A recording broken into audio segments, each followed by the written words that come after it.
Halos walang naisalbang gamit ang mga biktima ng sunog sa mahigit 100 bahay sa San Pedro, Laguna. May ilan ding nasugatan sa sunog na nagsimula umano sa away ng isang mag-ina.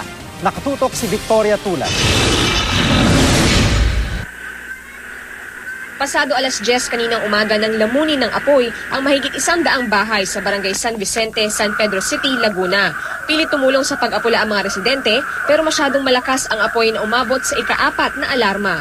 Natupok ang karamihan ng mga bahay sa Sitio Maligaya 3. Nadamay din ang Sitio Maligaya 2. Tanging mga pader at naabong gamit na lang ang natira. Ang mga nawalan ng bahay sa covered courts muna mananatili.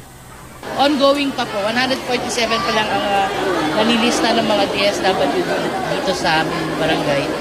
Baka mga 300 families yan. Or more pa. May ilan ding nasugatan. Labas po namin, nakita namin yung apoy po nandyan sa likod ng bahay po namin para ng fountain. Dinali-dali ko po paglabas ng bahay. Nag-shortcut po kami doon sa bakuran ng school.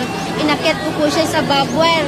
Yung mga may mababang puso po, pakiusap po sa inyo, tulungan niyo po kami. Hindi pa tiyak ng BFP kung ano ang pinagmulan ng sunog, pero ang ilang residente naniniwalang dahil ito sa away ng isang mag-ina. Ang sabi nung kapitbahay ay nag-away doon yung mag-ina. Then, kumuha ng gulong, sinindahan ng gulong sa loob ng bahay, tapos umalis na siya.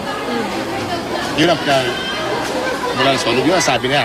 Kaya ngayon, yung suspect ay nasa amin, nasa kustodiyo namin. Dahil magkakadikit ang mga bahay, agad daw kumalat ang apoy. Nahirapan ang mga bumbero na apulahin ito dahil sa masikip na daan, kaya't inabot din ng 3 oras bago nakapagdeklara ng fire out.